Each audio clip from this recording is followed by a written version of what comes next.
space age.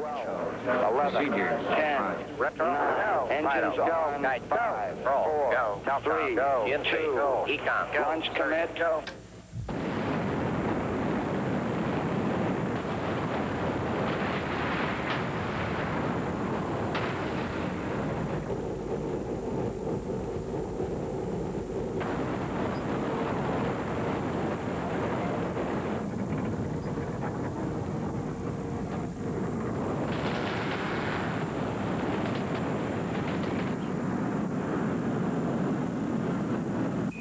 Pitch and a roll program, and this baby is really going.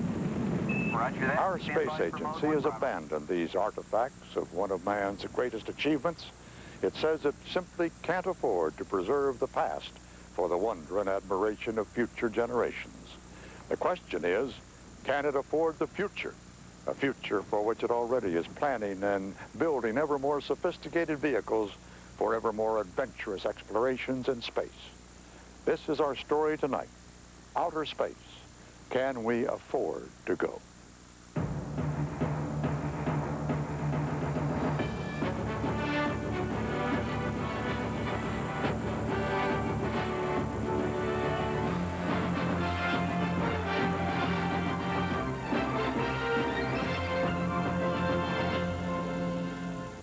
Here is where it all began, a quarter of a century ago, where a massive rocket stood here at Cape Canaveral, poised for a trip to the moon. All still go on the Apollo mission, the flight to land of the first men on the moon.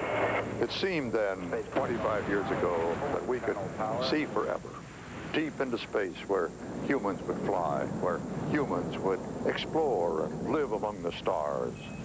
We exulted in the dawn of the age of space. Today's visionaries are as enthusiastic, as busy as ever, planning the future and building for it. First, an international orbiting space station called Alpha, from which they would launch the exploration of Mars. But as liftoff approaches, the political weather is overcast. Critics argue that the cost is too high, that man need not go, that space exploration with robots is cheaper than with human crews. And many ask how such expenditures can be justified when there is so much of urgent necessity demanding expenditures on Earth. If the critics prevail, it could mean the end of human space travel for the foreseeable future. What the critics see is an annual $14 billion budget for NASA, $6 billion of that devoted to human space flight, the only disputed area. NASA says this $14 billion is only 1/4% of the gross national product. It's closer to 1% of the federal budget. That's just about what the government spends on crime and justice, and considerably less than it spends on education, the environment, and health services. Critics want to stop spending on human space flight entirely. Defenders insist it's essential to keep the momentum going. If we wait too long, we'll lose the energy, we'll lose the will. We are the carpenters of an invisible cathedral. We're building a cathedral across space in which we all participate. We have theories about the speed of light travel, that sort of. We don't know how true any of that is, and right now we're going to experiment with deep sleep for a lot of the astronauts. We've certainly put that in enough motion pictures. This is the first time that men have been put into hibernation before departure. Why was this done?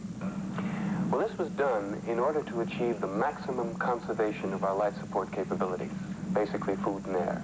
Science fiction filmmakers and writers have been bringing their dreams of the far distant future to the screen for many years. When I was a child, it was pure fantasy to conceive of people rocketing to the moon, let alone to Mars and other planets, of people whisking through outer space in special suits, of wars between Earthlings and outer space creatures. Careful, Flash, they're turning for an attack.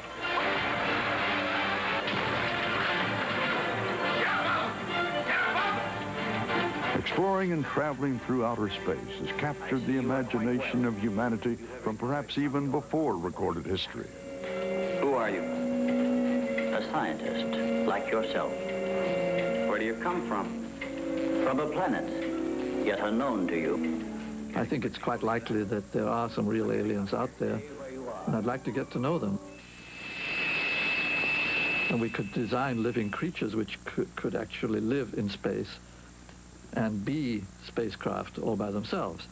So you could have things which I like to call space butterflies, which look a little bit like butterflies. That means to say that they're flimsy and big, and they can fly with huge wings, which are actually sails in space. We dream dreams. We will be at nearby stars. I don't know how far out we'll go, but we will be at nearby stars in 500 years. And we'll not just go to nearby stars, but with the magic of our communications and our observation systems, we will have reached out right to the edge of our universe. I'm one of those people that believes in the dream, that believes that if we don't explore, that we become inward-looking and only. I offer my services as science officer. That we don't expand our horizons. With all due respect. And I'd hate to see us lose that. I think it's important to explore and discover. And that if that is the final frontier, I think it's worth examining. What are the motivations for space, this life force, humanity's quest to participate in the whole universe? It is the quest for meaning down here. I think meaning is a very, very key word. Science fiction and science fact are getting closer all the time. Something like 2001 actually had a good deal of realism in it. In that movie, the astronauts, instead of floating in free space, actually lived in an artificial gravity environment. The spaceship turned as they went, and that gave them some gravity. All of our space flight to date has been in zero gravity, and we know that zero gravity affects the body in very many different ways, and many of which are not particularly good for your body. It only takes about a half a year to get to Mars, so to keep a human as healthy as possible on a long flight to Mars, there's a very good chance you'll want to use a rotating spacecraft just as they did in 2001. One of the great moments of the next 20 years will be the moment when we land on Mars with a real crew of real people, and we stand on the rim of the great Martian abyss, and all of mankind on the earth will stand on the edge of that abyss with us, and we will all weep with joy, as the same way we wept on the night when we landed on the moon. Once we colonize Mars, sometime in the next 50 years, I hope, or 100 years at the most, then, from there on, there'll be giant leaps across space.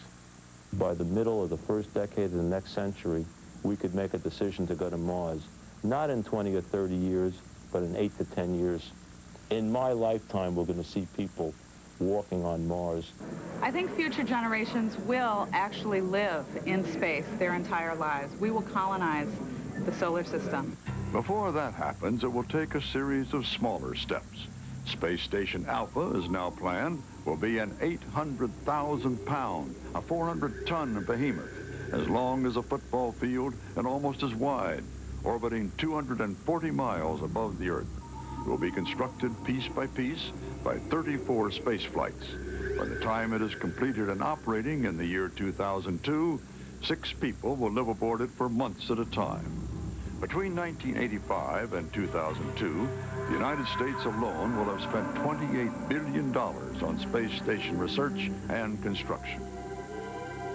Space Station Alpha, under current planning, would be the first step for human flight to Mars. Alpha, a partnership of Russia and the United States with contributions from Japan, Europe, and Canada, would meld the best technologies of each to get humans to Mars quicker and cheaper. I came to Russia, to Star City, to see the Russian contribution for myself. We'll have a report on what I found after we come back.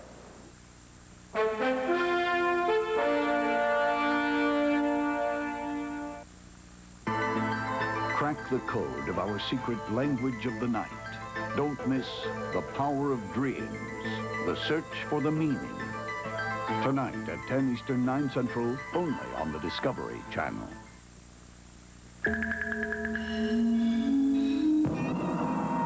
chapter has begun in Merrill Lynch's history in Asia.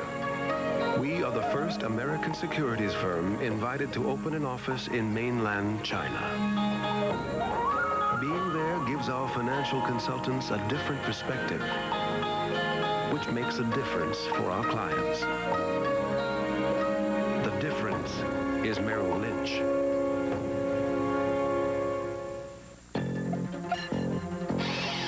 Every year, American business wastes millions of dollars on international calls by using the wrong long-distance company. Now you don't have to waste that money.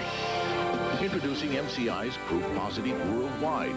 Save up to 50% off typical international calls around the world. Call by June 30th and get 1 month of free long distance. Call MCI now and put your money back in your business.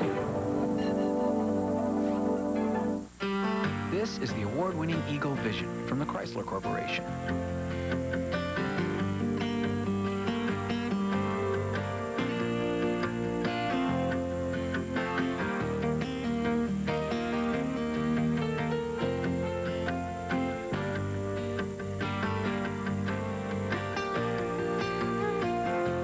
Eagle Vision.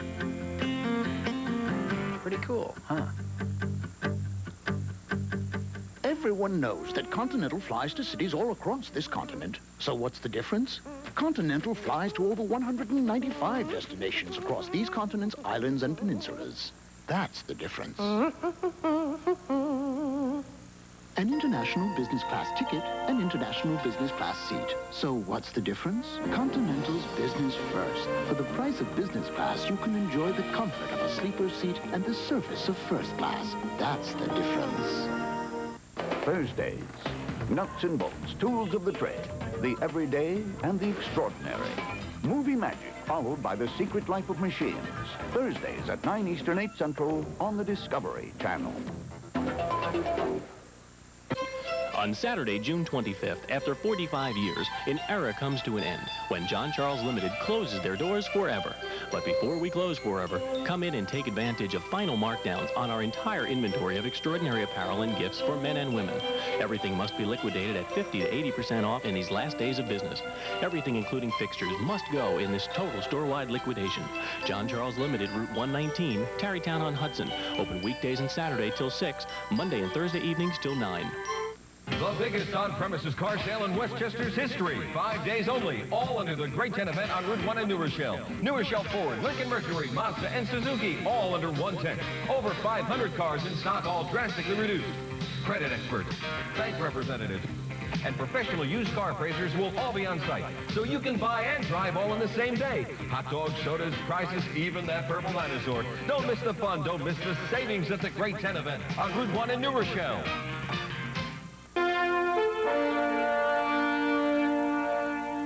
This is the Gagarin Cosmonaut Training Center just outside of Moscow. It's named for the late Yuri Gagarin, the first man in space. It's also known as Star City, a completely contained community. It's a military base, and until recently, off limits to anybody not directly concerned with space flight. Inside a large building at Star City is this life-size replica of a Russian space station called Mir, the Russian word for peace. The Russians started building and flying space stations 23 years ago, right after they lost the race to the moon and abandoned their own lunar program. The United States has no equivalent operating system.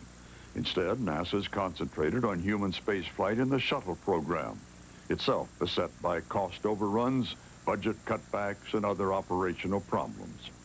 Problems familiar to the Russians, too. It is expected that Mir will be the core for the space station Alpha. And to that end, American astronauts and Russian cosmonauts are in what might be called basic training right now in this Mir. Now this is the docking ring. That's the part that fits together. The docking unit to be installed on the space shuttle. Mm-hmm. So making the two systems entirely compatible. Yes. But what Cosmonaut Alexander Serebrov took me through the Mir. So you've got now two modules connected right here. Yeah, and two here and... So then you two more go like this. Yes. So you've got, you know, in effect, a cross, of modules. Cross. 1, 2, 3, 4. Yes, cross. It'll be cross. Can I look at that other end of this thing? You want to come inside? Yes. Well, that's mighty roomy. This is the main living quarters and operating quarters. This living area and this area for operation. Serabroff himself has been on 4 space flights. He spent a total of 377 days in space. That's a couple of weeks more than a year. That's a treadmill. How much of that do you do a day? Each day, 1 hour. 1 hour? This is 1 hour bicycle. All at one time? One full hour? 1 hour. Yeah. Treadmill and 1 hour bicycle. The 7th version of the Russian space station, launched in 1986, is still in orbit. Cosmonauts take turns in it for periods ranging from a few months to over a year. While on board, they conduct experiments involving zero gravity and grow crystals that are purer than those that can be grown on Earth. These crystals could be used to build far more efficient computers, a major technological breakthrough with vast commercial possibilities. The United States can't do this because shuttle flight duration is too short. While some Russian cosmonauts are training in Houston, Texas, here in Star City, American astronauts Norm Thagard and Bonnie Dunbar are training to fly with cosmonauts to Mir. Our biggest challenge right now is having to learn a new system in a different language. And how long do you spend here now working on this program? Till the launch, which is March 1st of next year. And Norm is, of course, the primary crew member, and I'm his backup, so I'll train with him, behind him, and I know he'll stay perfectly healthy. You're not wishing him any poor luck, right? Not at all, not at all. At the same time, she's mindful that I've broken 7 bones in my life. So. Well, let's hope that doesn't happen. How are you doing working with the cosmonauts? Is this a completely comfortable, cooperative venture? In general, I would say it is. They've selected 4 cosmonauts, 2 for the primary crew that Norm trains with and 2 for the backup crew that I train with. And we're both very happy with the crews, with them as a group, and we're really looking forward to the next year. Recently, the Russians abandoned their most ambitious new space project. They spent millions to build their version of NASA's space shuttle, and they were training 100 cosmonauts to fly it. But then the project became too expensive. They were forced to give it up after one successful unmanned flight. And now, leased to private entrepreneurs, it is becoming but another attraction in Moscow's famous Gorky Park. Meanwhile, at their Energia factory complex near Moscow, the Russians are building and testing new components for their next Mir space station, another step in the long-term goal leading to Alpha and the international mission to Mars. Or perhaps, if the United States drops out, a mission to Mars exclusively done by Russians. Director General of the Russian Space Agency, Yuri Koptev. Я думаю, что если мы осуществим проект «Альфа», а он рассчитан как минимум до 2010 года, то после его завершения лет через 10-15, наверное, мы могли бы слетать и на Марс. And what then? Do we flip a coin to decide whether an American or a Russian lands on Mars first? Я думаю, мы сделаем широкий трап и по нему спустимся вдвоем. Should man on Mars be our next goal? It certainly should be one of our future goals, and I would think that the best way to proceed is to build a space station, get the data we need for long-duration flight, and then start moving toward the goal of placing people on Mars. The American public was excited by President Kennedy's promise to put man, excuse me, Bonnie, a person on the moon by that decade of the 60s. Would it be well today to give a target date for human on Mars? I personally hope that we can find another goal such as that. It was certainly one that inspired me as a girl to be on a farm, to go into engineering and come to NASA. It's just a question of will and a question of spending the money. If we committed to do it, we could do it within 10 years, I would agree. Realistically speaking, it'll be a bit longer than that. Have my fingers crossed, maybe by 2020. Well, great. I'll book a board with you, and we'll all go. 2020, this is the date. At Martin Marietta, a NASA futurist, Ben Clark. If we had a national and international consensus at the governmental level to begin today to plan to go to Mars, I believe we could be there within 10 or a dozen years. Not only does that consensus not exist for this kind of expenditure, but in the United States, there are powerful voices against Space Station Alpha, and indeed any further piloted space exploration at all for the foreseeable future. And although in Russia it is not a public issue, there are influential opponents of the joint U.S.-Russian space venture. Opponents such as the head of the powerful budget committee of the Duma, Russia's parliament, Sergei Glatziev. Glatziev took part in the negotiations that led to the American-Russian plans for Space Station Alpha. I spoke with him in the press auditorium at the Duma. The problem was with the package. That package, details still under discussion, includes $400 million that NASA will pay Russia over the next 4 years for such things as training and accommodating American astronauts on mere flights. Well, I don't think so. Alpha project was not considered as separately from other very complicated issues of Russian-American relations in the field of space cooperation. For Glatziev, rivalry between Russia and the United States over the future commercial use of space technology is a very live issue. Technology such as weather and communication satellites. The Russians have been averaging 100 commercial launches a year at much cheaper prices than NASA, which averages a dozen launches yearly. NASA insists that certain categories of Russian launches be limited, and also demands that the Russians raise their prices. This has an impact on Russian interest in moving forward with the United States on Alpha. Your principal concern is that the Russian space industry be protected and have a fair share of the international market for satellite launches. For satellite launches and, of course, for cooperation in space in general. We're still considering the question whether we should continue to develop our new generation of the space stations, or we shall concentrate our efforts in this joint project. But in order to make final decision, we have to clarify what will be the management of the station, what will be the access to the station, how the profits will be distributed. So we need further development of the details. So ironically, if there is anything to the Russian claims, American free enterprise is curtailing Russia's desire to become a major competitor in the international space business. And this may hurt plans for Alpha.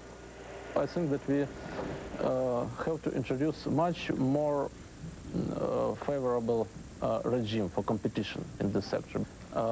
And we find this situation is very discriminative concerning the Russian companies. How do you feel the Duma and you in the economic area are likely to react in the future in appropriating funds for the continuing piloted space program? Well, I think that in spite of all the political differences in the Russian parliament, everybody understands that promotion of the cooperation in space and development of the space industry is one of the clear priorities. The Russians don't seem to have much doubt about piloted space flight. They don't debate whether, only how. In the United States, the debate is louder and fiercer. The idea of going to Mars is crazy. We'll take a closer look at the debate in America when we return.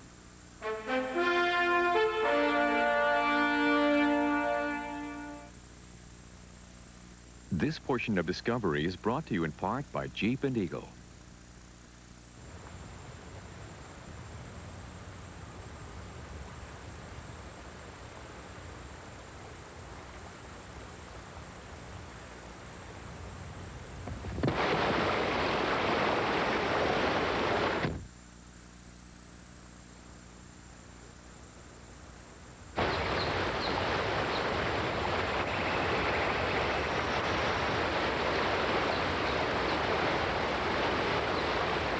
I want to tell you about my home far away. My mother and father are there. Strengthening the links of communications requires capital. In the last 3 years, Merrill Lynch raised over $50 billion for communications companies around the globe. We connect investors to opportunities and the people of the world to each other. For them, it makes a difference. The difference is Merrill Lynch. With ordinary frequent flyer programs, you eventually get free travel. So what's the difference? Continental's One Pass lets you earn free travel faster than any other program. That's the difference. Introducing Continental Business First from coast to coast. Now you can get all the comfort and service of international first class when flying nonstop across the U.S. Business First from Continental Airlines. Hi, I'm Erica Seelinger. Chris Columbia. Lisa Mickelson. Bob Edwards with MCI. We're all here today, along with other MCI employees, to bring you the biggest announcement in our history. Join and save 40% on every call to every MCI customer you choose. 40% to your friends, 40% to your family. Double the original friend and family savings. 40% that goes on and on. Forever. Keep watching. It gets even better. There's lots more good news about friends and family, too. The next generation of savings from MCI. Dreams. We spend 6 years of our lives having them. But what do they really mean?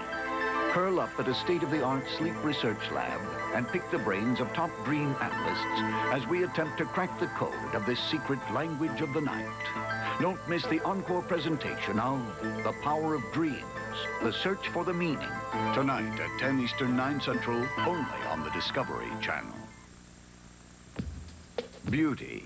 What is attractive in ourselves and the world around us? But why some and not others? The design of nature, beauty in the beast. Then, Glory, glory, hallelujah.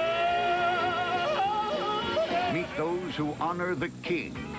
Viva Elvis. Sunday, beginning at 9 Eastern, 8 Central on Discovery Sunday.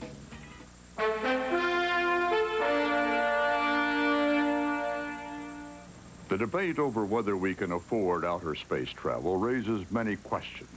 Can robots do it better and cheaper than piloted space flight? Is there important scientific information coming from piloted space flight? Do piloted space flights result in tangible human benefits? Are the benefits worth the costs? Are there other more important priorities for which the money should be spent? Is there risk in cooperating with the Russians? Let's start with the first question. Can robots do it better and cheaper than piloted space flight? Well, in the case of the moon landing, for instance, the recovery of rocks, couldn't a robot have done that just as well? I'm not sure that a robot, after it picked up the rock, would look underneath to see what was underneath the rock. I'm not sure the robot would have the same geological knowledge. But that's the scientific part. But would the robot have turned its head and looked back and seen Earth the size of your thumbnail and thought about what's the meaning of that? Science fiction writer Ray Bradbury. Well, robots don't work. I mean, they work, but they don't work. We need real human flesh and blood people up there to experience and to tell us how they feel. A robot can't tell you that, huh? I was strolling on the moon one day in a merry, merry month of December. Now, May, when much to my surprise, a pair of bunny eyes. Oh, is this a neat way to travel? Isn't it great? In 1993 alone, NASA spent almost $5 billion on robotic missions, more than $6 billion on piloted missions, and almost $3 billion on mission support, for a total of over $14 billion. At the Institute for Advanced Study in Princeton, physicist Freeman Dyson. As far as science is concerned, there's no comparison that the unmanned spacecraft are far better. They're not only more cost-effective, they're much more flexible. You can send them where you need them instead of being confined to one particular orbit. Is there important scientific information coming from piloted space flight? NASA's answer, an emphatic yes. They point to progress in improving drugs for the treatment of cancer, emphysema, diabetes, and damage to the immune system. They've studied the heart, lungs, and our body's systems of balance and hearing, possible only in the weightlessness of space, important to the process of aging. Their studies of the flow of fluids and near weightlessness, they say, have important practical applications in industry. But many scientists and politicians dispute these claims. I served on a committee to evaluate the space station, and they gave us a list of 48 scientific experiments that should be done on the space station to show us how beautiful it would be for science. And our committee decided, after going through the list, that 46 of these out of 48 would be better done off the space station than on it. You can't just say they're all nonsense, but of course, to a very large extent, they are being oversold. Senator Dale Bumpers, Arkansas Democrat. I think there's an assumption on the part of NASA and a lot of the American people, for that matter, who think that simply because space is there and we've more or less conquered space to some extent, that there must be untold benefits out there. They say, well, what are they? Well, they put their heads together and say, well, we might grow these crystals, or we might find a cure for AIDS or cancer. And might is the key word. But even critics such as Professor Dyson recognize that piloted space flight is of value. The Apollo missions to the moon, where you had people on board, did have considerable scientific value. I don't say they were not of use to science, but that wasn't their primary purpose. And unfortunately, they were sold to the public as if they were primarily concerned with science, which of course they were not. In fact, they were an international sporting event. Out the door now, the commander Rick House, pilot. Yeah, I've always thought that we need both manned and unmanned missions for doing different jobs. And that's still true. I mean, if you really want to explore a planet thoroughly, then no doubt people are very helpful, and people are very good at exploring. That's what they do best. In the meantime, of course, there's a different kind of exploring, which is very well done from space with cameras and telescopes. And there, the people only get in the way. You do far better with machines.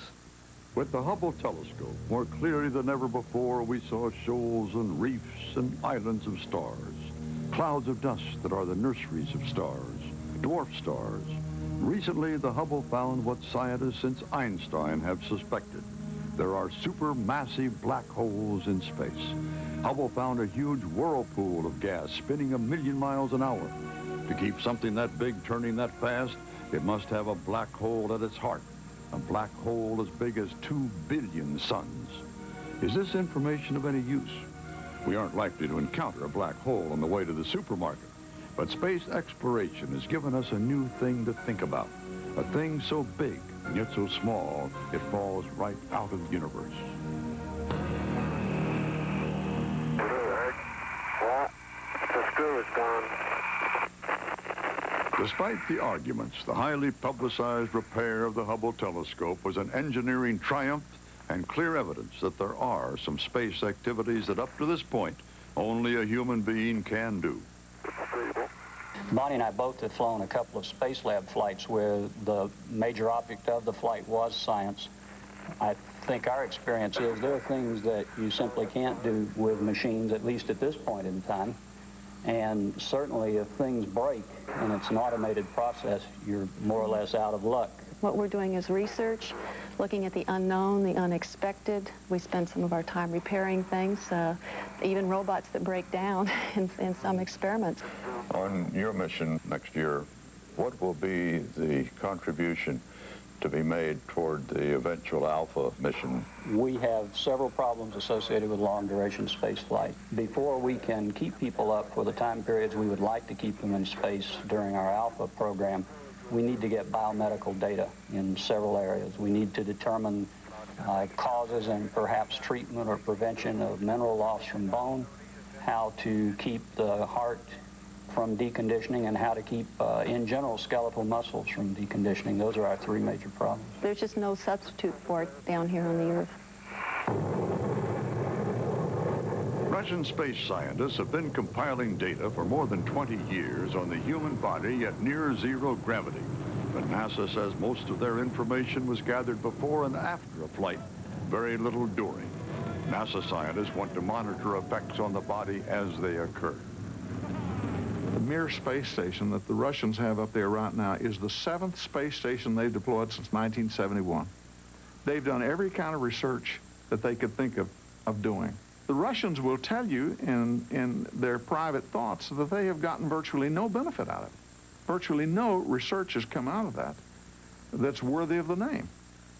We couldn't find a Russian to confirm that, but a leading Russian space scientist, Rashid Sunyev, told us that some valuable findings have come from the Mir space station. He believes, however, that robotic missions are much more valuable. Do piloted space flights result in tangible human benefits? Are the benefits worth the costs? I think NASA has gotten to the point where they have to keep busy and find new horizons that cost a lot of money in order to justify their existence. Copy, Houston. Go for deploy. To me, these big missions, the space shuttle and the space station, they're simply a total distraction from the real business. And the real business is being done by the small missions very successfully by lots of countries. And I wish the public would understand that these big enterprises are simply irrelevant. They are just a stupid waste of money which have very little to do with the real job. It's just a bunch of people sitting in a tin can for a week and then coming down again. Ranger touchdown. Planner out now, rotating the nose down. The National Space Society's Lori Garver.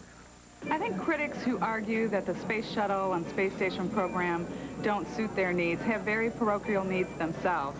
Scientists typically want to develop their own scientists. Astronomers may like the Hubble Space Telescope, but they don't necessarily see the value of life sciences studying the physiological effects of space on the human body.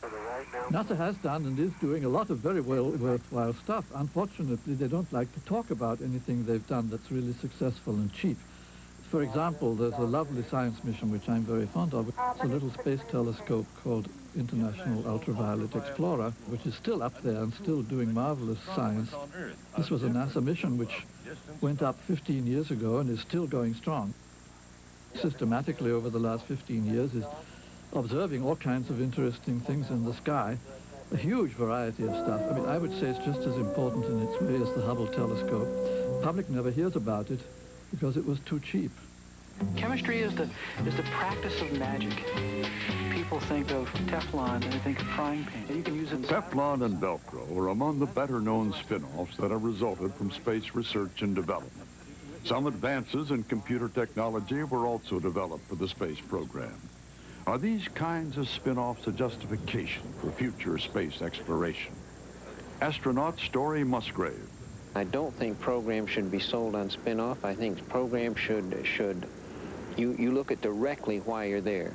Space needs to be done for space, not for the kind of spin-offs that come from it. Spin-offs can actually justify a program which you shouldn't be doing. As future space flights are being considered, there are critics who point to NASA's history of administrative problems, projects going over budget. At George Washington University, sociologist Amitai Etzioni. NASA used to be an efficient, productive agency. It has become a moondoggle. It's a place where job considerations for constituencies, by anybody's account, have a high priority. One aspect of the space program is certainly a jobs program. These are good, high-tech jobs that people can work on. And frankly, I don't think that's a negative thing about the program.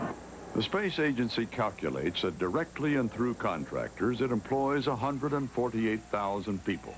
Indirectly, it is responsible for 370,000 other jobs, a total of 518,000 supported directly or indirectly by the space budget. Spending on Space Station Alpha is spread through 37 states and accounts for 20,000 jobs directly and more than 40,000 indirectly. Are there other more important priorities for which the money should be spent? We're depriving really great universities of this country, starving them on research that would probably have much greater benefits. I'm not arguing against investing in research or science or progress. I'm just asking that since there are many opportunities to do so, that we survey the field and decide what gets a high attention. Hunger, disease, cancer. maybe we should spend $25 billion on learning how to solve conflicts so we don't face more Bosnias. I think it's going to produce at least as much results as taking a picture of the hindsight of another planet. Should you really compare spaceflight with sociological programs, which you also need, or should you look at space, what value is it in itself? If you need to go do space, it is of value, then go do it. If it is not, cancel it. NASA Director Daniel Goldin. Survival is not adequate for America. We've always gone to the frontier. Space is the next frontier. We can't put it off. We just can't put it off. It is mandatory.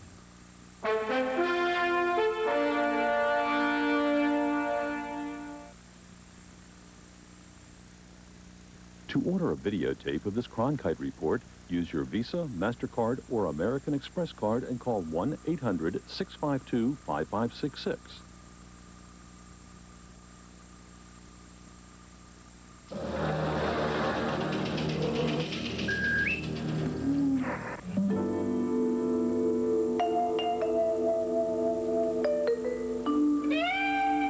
Retirement years should be secure years. That's why Merrill Lynch has a gerontologist to help us understand the social, emotional, and financial needs these years bring. That extra insight can make a difference between seeking security and finding it. The difference is Merrill Lynch. Everyone knows that Continental flies to cities all across this continent. So what's the difference? Continental flies to over 195 destinations across these continents, islands, and peninsulas. That's the difference. An international business class ticket, an international business class seat. So what's the difference? Continental's business first. For the price of business class, you can enjoy the comfort of a sleeper seat and the service of first class. That's the difference. Chris Columbia. Lisa Mickelson. Bob Edwards with MCI. We're all here today, along with other MCI employees, to bring you the biggest announcement in our history. Join and save 40% on every call to every MCI customer you choose. 40% to your friends, 40% to your family. Double the original friends and family savings. 40% that goes on and on forever. Keep watching, it gets even better. There's lots more good news about friends and family too. The next generation of savings from MCI. This is the Eagle Vision TSI. With an 11-speaker spatial imaging sound system, solar control windshield, even driver and passenger airbags. Chrysler Corporation's revolutionary cab-forward design gives you more room inside. Eagle Vision also includes a 24-valve, 214-horsepower engine, as well as anti-lock brakes. Those of you looking for a simulated wood grain dashboard, we've got bad news for you.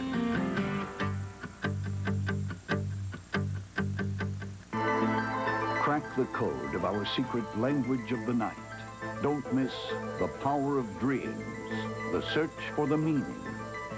Tonight at 10 Eastern, 9 Central, only on the Discovery Channel.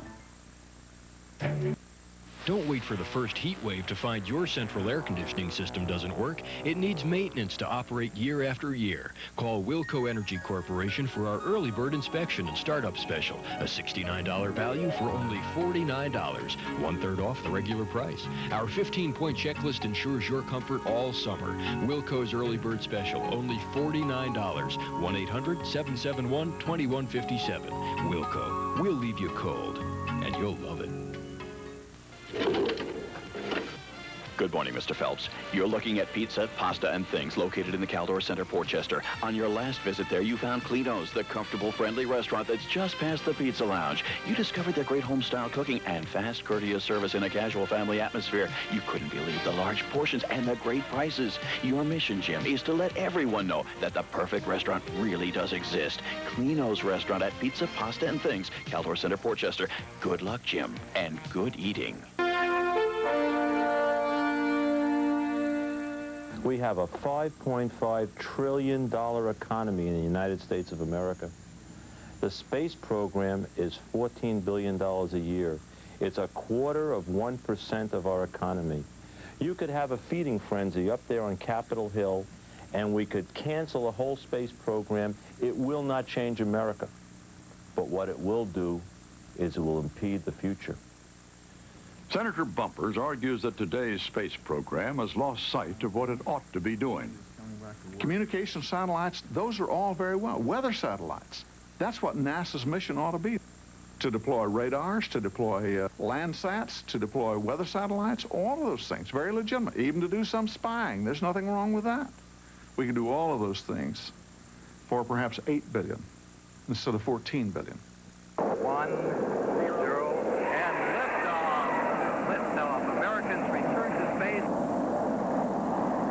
If you take the payload of a shuttle, how many pounds of food and water it can carry to resupply this space station, and you divide that payload into roughly $480 million per flight, and it comes out to about $12,880 per pound of water that we take up to supply those astronauts.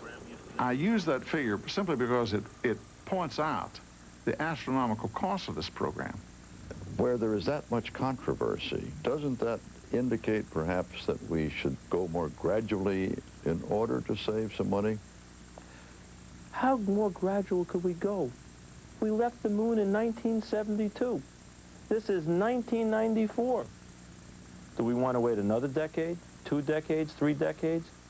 It would be nice to know what's on Mars.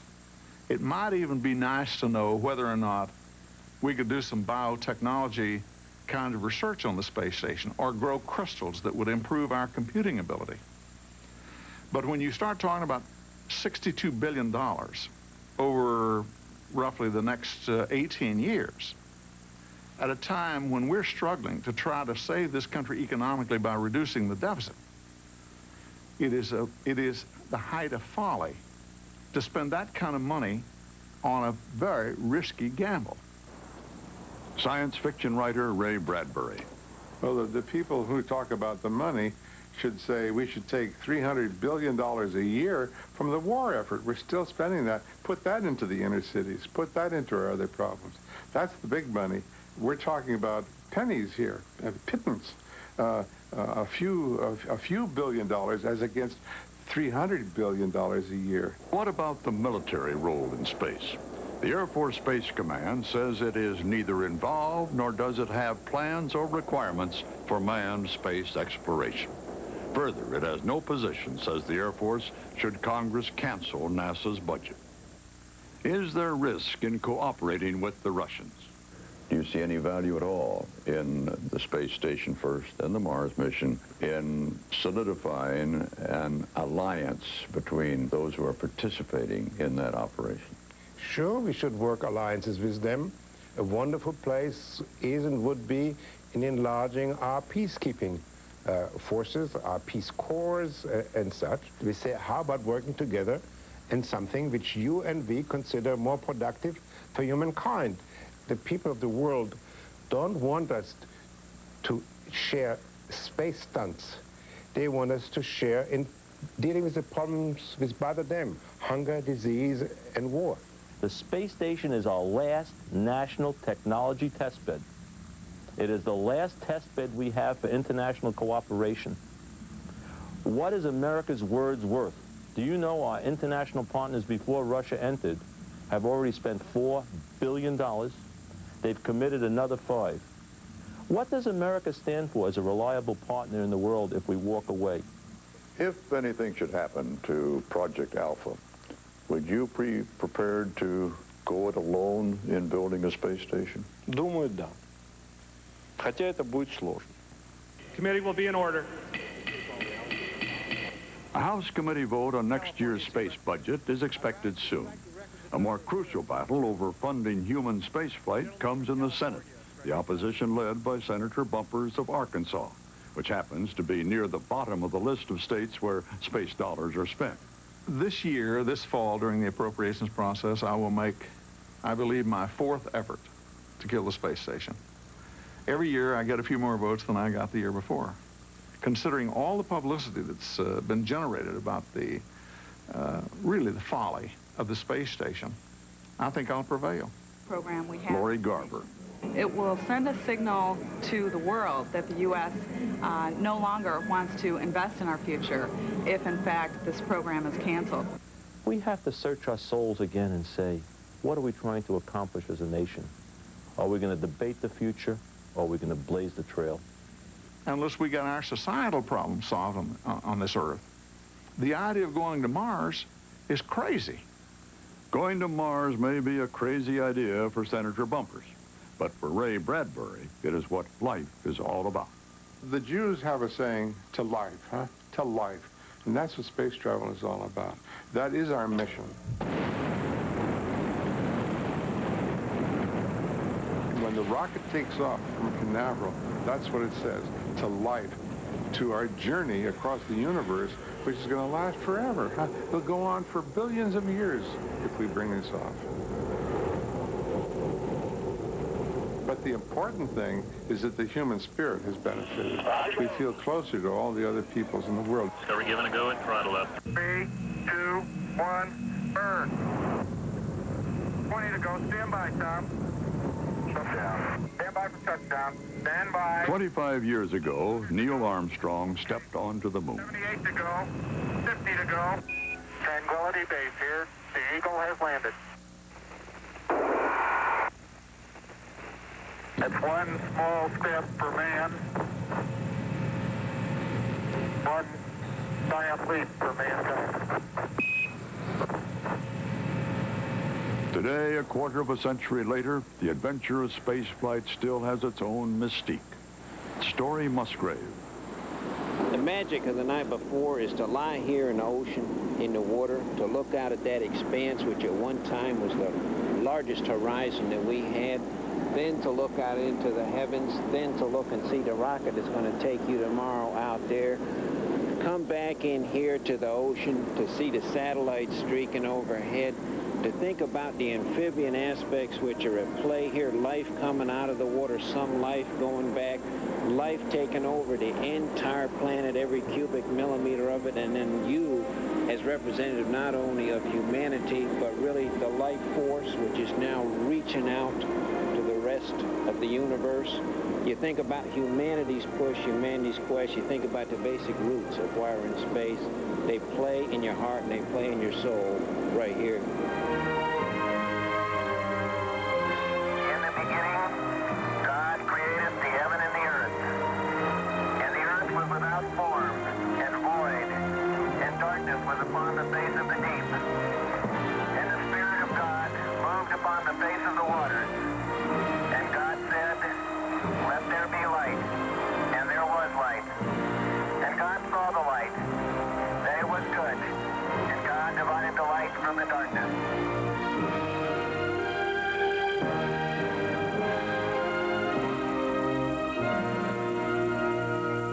The desperate needs today of humans on Earth blur our vision of the future.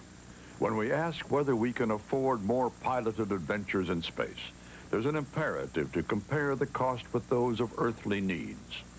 The comparison is not favorable to our space endeavors. But in fact, the equation doesn't add up. No legislator, nor government bureaucrat, nor pleader of special causes can offer a formula that would guarantee that money saved from our space program would find its way into those urgent needs: health and housing, education, crime. In the absence of that promise, we can only look at our space program as it stands alone. And we come to the conclusion that we should not abandon a program that pushes human capabilities, that recognizes that failing to accept the challenges before us invites stagnation, that there are practical benefits not alone to the future, but even under this generation, an understanding of our environment, not the least among them.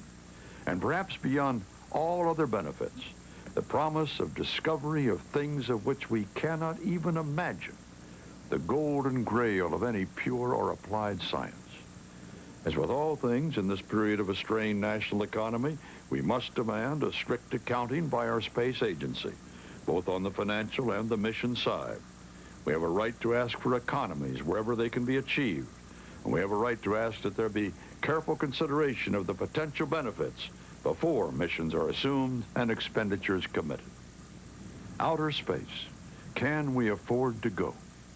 The answer is the present environment would indicate we cannot, but the alternative is worse.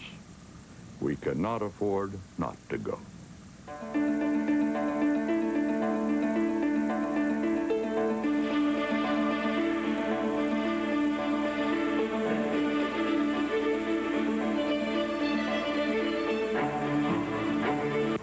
Next, marvel at spectacular footage of great land mammals of the North on Discovery Showcase.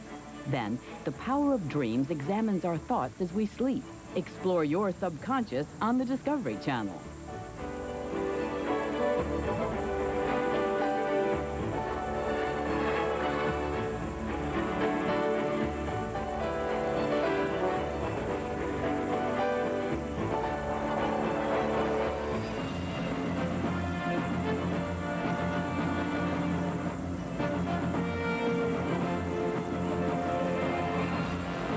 As it voted